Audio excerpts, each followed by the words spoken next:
5 dahilan bakit maganda mag-alaga ng manok. Una is extra income. Yes po, kadalasan ginagawa po itong negosyo dahil meron talagang kita dito. Sa karne pa lang at itlog, tsak bebenta na yan kasi napaka-demand ng karne at itlog ng manok. Hindi pa po kasama dyan yung breeds nila, yung mga sisiw. Pangalawa is stress reliever. Yes po, nakakatanggal din po ito ng stress. Kung ikaw ay hilig sa manok, talagang makaka-relate ka dito. Pag nakita mo yung manukan mo na lumalago at masisigla, talagang matutuwa ka. Kasi yung pagod mo, unti-unti nang nagbubunga. Kanya-kanya po tayong hilig. Kaya kung saan yung hilig mo, doon ka kasi doon ka magiging masaya.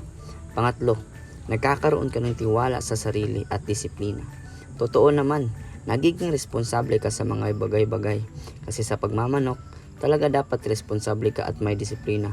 Matututunan mo ito sa pag-aalaga ng manok kasi di naman yan lalago kung wala ka talagang disiplina sa sarili.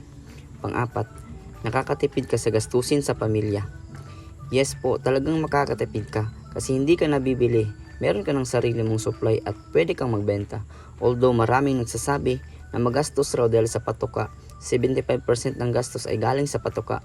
Pero alam nyo ba, yung mga manok kayon is upgraded na. Kumakain sila ng mga damo-damo at yung iba ay bumibili ng shredder para makat po sa maliliit na piraso yung mga gulay katulad ng cabbage at iba pa. Para ito yung ipapakain sa manok para makatipid. At meron po tayong mga organic feeds na makakatulong upang makatipid ka kagaya ng Madre de Agua, Mulberry at marami pang iba. Pang-5, natural fertilizer. Ginagawa po itong alternatibong pampataba ang kanilang ipot. Imbes na gumamit tayo ng sintetikong paraan, mas mainam na gumamit tayo ng tinatawag nilang compost. Meron din pong bumibili nito. At kung meron kang taniman na malaki-laki, pwede mo itong pakinabangan. Yun lamang po. Follow for more mga pre.